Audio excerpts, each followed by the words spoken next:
bienvenue dans cette conférence vidéo organisée dans le cadre de la Journée mondiale de la diversité culturelle. Je suis Elie Rodrigue Belogun, conférencier du groupe Rendez-vous Privilèges de la Caisse des Jardins Hydro. Je suis heureux de vous partager cette conférence aujourd'hui depuis ma maison. Les conditions du confinement nous obligent, mais je suis sûr que dès la réouverture, au retour du confinement, nous aurons l'occasion d'articuler les thématiques et d'interagir sur ce que je vais nous proposer aujourd'hui. Mais avant de vous présenter ce plan, concevons que la thématique que nous propose l'UNESCO, c'est pour le dialogue et le développement. Pour le dialogue des nations et pour le développement des nations. Je nous propose de contextualiser cette thématique dans une vision de communication interculturelle dans un pays où la diversité culturelle est une réalité, un pays comme le nôtre. En ce sens, je vous propose aujourd'hui de vous amener dans une démarche théorico-pratique, c'est-à-dire on va avoir une petite réflexion théorique et à côté, voir si nous pouvons développer une pratique. Et la thématique que je vous propose aujourd'hui, c'est une neurosémiotique de la diversité culturelle. C'est de gros mots pour ne rien dire. Sans plus tarder, voici le plan que je nous propose aujourd'hui. À travers ce plan, je vais nous amener, comme je disais tout à l'heure, dans une démarche théorico-pratique. Les 4 points que vous voyez vont se diviser en 2. Les 2 premiers points, ce sera la démarche théorique et les 2 derniers points, la démarche pratique. Dans les 2 premiers points, je voudrais nous amener à réfléchir théoriquement à qui nous sommes en tant qu'être au monde. Et dans cet être au monde, nous n'avons pas le choix de communiquer et de rentrer en relation avec l'autre. Et ça, c'est le deuxième point, voir comment nous rentrons en relation avec l'autre, comment nous communiquons avec les autres, qu'est-ce qui prédéfinit les contenus cognitifs et les contenus affectifs de notre communication avec les autres. Voilà les 2 points sur lesquels je voudrais amener notre réflexion. Et partant de là, nous allons voir dans le contexte de communication interculturelle, dans le 3e point, nous allons pratiquement, de manière pratique, accepter que dans les communications interculturelles, le malentendu est inévitable de prime abord. Donc, ça, c'est la première partie pratique au 3e point. Au 4e point, si le malentendu est inévitable de prime abord dans les communications interculturelles, alors quelle attitude, quelles compétences nous pouvons développer pour essayer d'atténuer ces malentendus, d'essayer de prendre du recul pour dissiper un tant soit peu ces malentendus. Voilà la démarche théorico-pratique en 4 points que je nous propose aujourd'hui dans cette aventure neurosémiotique de la diversité culturelle. Merci et suivez-moi pour le premier point. Alors, nous voici déjà au premier point, le point de la réflexion théorique sur notre être au monde, ce que j'appelle notre réalité neurosémiotique. Et ce gros mot ne veut rien dire en fait, c'est tout simplement pour dire aussi notre réalité d'animal social. Donc nous devons comprendre que nous sommes faits de 2 parties minimum. Le côté naturel, qui est le côté animal neurobiologique, qui est la partie dans neurosémiotique, et le côté sémiotique qui est la partie communication, signification, et la dimension d'apprentissage, tout ce rapport social que nous avons en tant qu'être vivant dans une société donnée. Donc, nous devons être conscients que, comme la biologie, dans la dimension neuro, ça vient par la génétique, c'est une transmission que nous faisons, c'est une transmission de code, une transmission d'informations génétiques de génération en génération. Donc nous héritons d'un code génétique. Donc ça c'est la première partie neuro et la première partie animale si on peut dire. Mais comme nous savions tous que nous ne sommes pas un animal anodin, nous sommes un animal particulier, un animal social. Et la dimension sociale, c'est aussi un héritage culturel qui vient de notre culture, qui prédéfinit les schémas, qui prédéfinit les configurations, qui prédéfinit les grilles de pensée et les valeurs, les croyances que nous développons pour pouvoir interagir dans notre société. Donc voilà simplement les 2 dimensions que je voudrais que nous soyons conscients. La dimension génétique, on ne choisit pas, ça vient, on ne choisit pas nos parents, ça nous vient par transmission, par transfert d'héritage et génétique, et c'est de la même chose de l'autre côté et neurosémiotique, c'est-à-dire social. On ne choisit pas sa culture, mais nous naissons dans une culture qui fait ce que nous sommes en partie et qui gouverne de manière inconsciente ce que nous serons demain en termes d'interaction avec les autres. Donc pour cette première partie, voilà ce que j'aimerais que nous partageons, que nous ne sommes pas en fait des êtres anodins, nous sommes faits de deux dimensions principales, la dimension neuro et la dimension sémiotique, pour ne pas dire la dimension animale et la dimension sociale en tant qu'être vivant en société. Donc nous devons être constamment conscients de ces deux dimensions. Et ceci nous amène au deuxième point.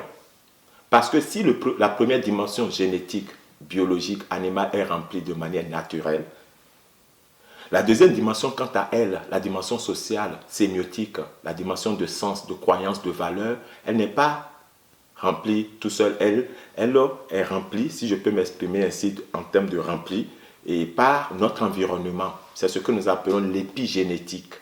C'est-à-dire, c'est notre environnement social, notre environnement culturel, notre environnement géographique qui pousse à remplir ce côté. Donc, dès que nous naissons dans une culture, c'est-à-dire dès que nous avons la prédisposition biologique dans ce monde, eh bien, nous rentrons dans un processus que nous appelons processus d'enculturation. C'est-à-dire quoi? C'est-à-dire nous commençons à consommer notre culture qui va nous permettre demain de communiquer, d'interagir, parce qu'à travers ce processus qui nous remplit de notre culture, nous allons avoir une vision du monde, une vision de la vie, une vision de la réalité, une vision de la paix, une vision de l'amour, une vision de tout.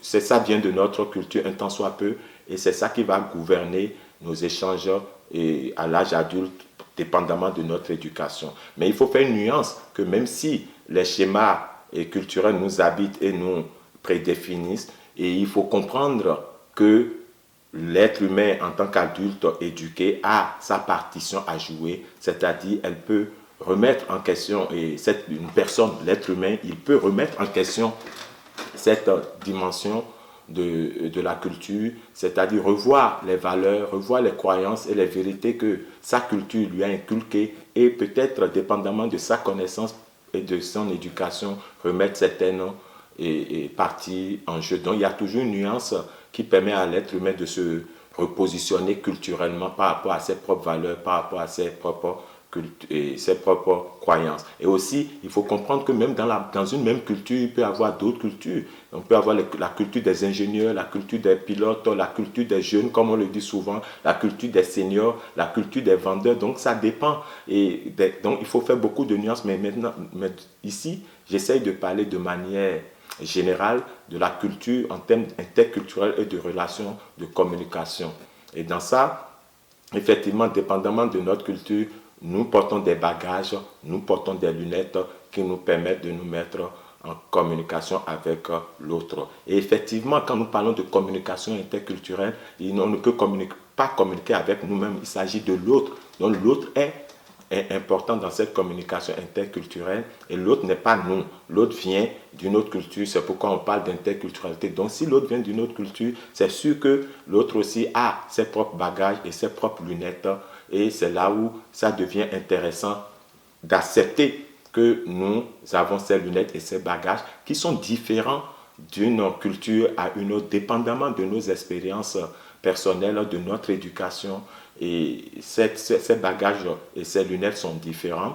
Et c'est ça qui nous permet maintenant d'aller au troisième point et d'entrevoir comment à partir de ces bagages différents, la communication interculturelle n'est pas évidente et naturellement, ils ne sont pas inévitables de prime abord, les malentendus dans les communications interculturelles. Donc, ça nous amène au troisième point qui va nous permettre d'articuler c'est une acceptation réflexive, c'est pour que je parle de pratique. Donc, dans notre pratique quotidienne de communication interculturelle, nous devons dorénavant, si vous permettez, accepter que les malentendus ne soient pas des choses de mauvaise foi ou que l'autre a envie de nous déranger ou que l'autre n'a pas envie d'aller. Parce que des fois, nous avons les mêmes intentions, les mêmes objectifs de collaborer dans la même entreprise, de collaborer pour le même projet, mais ça échoue à cause de nos différences culturelles. Et c'est là où nous devons accepter qu'il est possible que les malentendus interviennent. Et si nous acceptons de manière pratique ça va nous amener justement au quatrième point qui est celui de développer une attitude de métacommunication. Donc, je m'en vais vous présenter ce quatrième point, la métacommunication, et nous allons ensemble voir qu'est-ce que métacommuniquer et comment nous pouvons, et dans une communication interculturelle, avant ou quand surviennent les malentendus, nous pouvons utiliser cette technique pour prendre du recul, pour continuer à faciliter la communication. Donc, allons sur le quatrième point, la métacommunication. Nous voici déjà au point 4 de notre conférence. Et le deuxième point pratique, c'est la métacommunication. C'est quoi la métacommunication en effet? Comme le mot l'indique, méta, communiquer. Méta, c'est au-dessus d'eux. Donc, communiquer au-dessus d'eux. Mais communiquer au-dessus de quoi? Communiquer au-dessus de ceux dont on parle. Donc, la métacommunication, c'est une communication qui se prend pour objet elle-même. Supposons que nous parlions de la richesse, vous et moi, et que nous ne sommes pas de la même culture, et que je vous dis, je suis très riche. Et vous me dites, oh, vous êtes aussi riche, monsieur Bellogun. Je dis, oui, suivez-moi, je vais vous montrer ma richesse. Et je vous amène chez moi et je vous montre mes 10 enfants. Donc, pour moi, je vous dis que dans ma culture, par exemple, c'est les enfants la richesse. Mais vous serez surpris. Peut-être que vous attendez au lingot d'or, à un compte en banque. Donc, vous serez surpris. Mais là, on peut, comme je vous dis, ah, mais la richesse dont je parlais, mon cher ami, c'est des enfants. Parce que chez nous, et je vous explique comment nous concevons l'enfant comme richesse. Donc, on vient de parler de ce dont on parle pour éviter tout compromis et que vous évitez de me faire des grandes passes en vous disant que oh, j'étais allé chez ce monsieur, il m'a dit qu'il est riche, il m'a montré plein de gosses. Non, c'est rien de... Donc, c'est ça, effectivement, pour ne pas laisser l'autre sous le choc, pour évacuer tout malentendu. Donc, c'est ça, communiquer, prendre du recul. Nous sommes tous conscients que la communication humaine est faite sur deux dimensions principales. La dimension cognitive qui concerne les contenus communicationnels et la dimension affective qui concerne comment chacun de nous, les interlocuteurs, nous nous sentons dans la communication. Donc, afin d'éviter et afin de traiter les malentendus, nous devons constamment surveiller ces deux dimensions par rapport à nous et à l'autre. Et si nous voyons que les deux dimensions dans l'une ou l'autre cloche, c'est là que nous prenons nos attitudes de métacommunication pour prendre du recul et parler sur ce dont on parle afin d'évacuer les malentendus et de dissiper toute confusion, que ce soit sur le contexte, que ce soit sur les mots utilisés pour que l'autre, les ressentis de l'autre soient en harmonie avec les sentiments que nous éprouvons en échangeant avec l'autre. Donc, c'est une responsabilité que nous avons, surtout dans les communications interculturelles, de prendre tout le temps la mesure et de voir à quel moment la métacommunication serait nécessaire pour avancer vers un climat apaisé et des contenus objectifs afin d'atteindre les objectifs de la communication. Car si nous échangeons, c'est pour un objectif aussi. La communication a toujours un objectif chez les humains quand ils échangent. Donc, en gros, pour résumer, si nous acceptons que le malentendu est inévitable, les malentendus dans les communications interculturelles sont inévitables de prime abord, de par les bagages et les lunettes différents que nous portons en venant de nos cultures. Et nous pouvons développer une attitude de métacommunication pour prendre du recul afin de traiter ces communications et ces malentendus de manière spontanée en parlant de ceux dont on parle pour clarifier et reformuler et se faire comprendre toujours par l'autre avec qui nous échangeons pour éviter que le climat ne se détériore et que nous perdons l'objectivité des contenus échangés. Donc, nous voici déjà à la fin de cette aventure neurosémiotique de la diversité culturelle et ma démarche théorico-pratique que je vous ai proposée. J'espère que vous m'avez suivi dans ce déroulement. Permettez-moi alors de résumer. Nous avons abordé la compréhension de notre dimension neurosémiotique et qui est un héritage génétique et un héritage culturel. Partant de là, une fois que nous comprenons cette dimension, nous avons essayé au deuxième point de voir comment cette dimension culturelle se remplit par la définition de nos grilles de pensée, nos schémas de voir l'autre pour entrer en communication avec l'autre. Donc en définitive, notre culture nous donne les repères, les prédispositions et les valeurs, les croyances qui nous habitent en communication avec l'autre, et ceci de manière des fois inconsciente. Et partant de ces deux réalités théoriques, je nous ai amené au troisième point, d'accepter dans la pratique de la communication interculturelle que les malentendus sont inévitables de prime abord. Et si dans la pratique communicative nous acceptons un tel fait, cela nous amène au quatrième point, la métacommunication, qui est une attitude à avoir dans une communication interculturelle, mais même quelle que soit la communication, car nous avons dit, même dans la communication interculturelle des gens du même pays, il peut y avoir des différences culturelles dues à l'emploi, à la pratique sportive ou à des micro-cultures auxquelles les personnes appartiennent. Donc, dans chaque communication, nous devons prendre du recul, nous devons être constamment à l'écoute pour prendre du recul s'il le faut pour évacuer les malentendus. Donc, voilà en gros les 4 points de notre démarche aujourd'hui. Je vous remercie pas d'avoir été là. C'est la formule classique. Cette fois-ci, c'est en différé. Et je remercie tous ceux qui regarderont cette vidéo. Et comme je le disais au début, nous aurons l'occasion de revenir sur l'articulation de certaines thématiques et échanger de manière pratico-pratique pour voir comment la métacommunication peut nous aider à avoir de communication positive, saine, dans des climats apaisés, que ce soit avec nos collaborateurs au boulot ou nos collègues dans un club sportif ou encore même à la maison ou dans notre vie sociale. Sur ce, une fois encore, merci et au plaisir de vous revoir dès le déconfinement. Nous tenons également à remercier le club Rendez-vous Privilège de la Caisse des Jardins Hydro et pour nous avoir donné cette occasion de vous présenter cette démarche neurosémiotique de la diversité culturelle. Que pouvons-nous dire pour cette belle journée de la diversité culturelle? Bonne journée de la diversité pour vous. La diversité, elle est très importante parce qu'au niveau biologique, c'est elle qui gouverne l'évolution biologique et de l'innovation au niveau des êtres vivants et de la nature. Et c'est pareil dans nos sociétés. La diversité est capitale, c'est un enjeu capital pour le développement, pour l'innovation.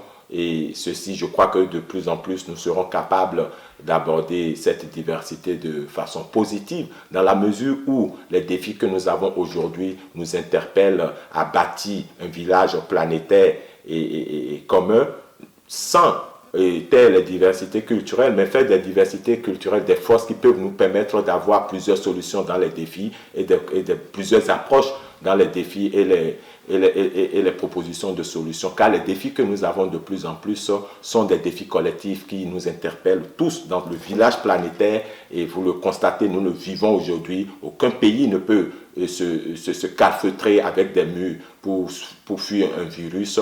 Nos frontières ne sont pas en fait des frontières, c'est juste des murs ou des murs imaginaires et qui nous séparent et qui nous éloignent les uns des autres. Donc prenons plus conscience de la force de la diversité culturelle qui est une richesse capitale, et ceci dans tous les sens, que ce soit dans le monde biologique que dans le monde économique. Et je vais vous laisser sur cette pensée de Dickens qui dit ceci. La communication électronique ne remplacera jamais le visage de quelqu'un qui, avec son âme, encourage une autre personne à être courageuse et vraie. J'espère avoir été assez courageuse, je le crois, et assez vraie avec vous. Merci et à très bientôt.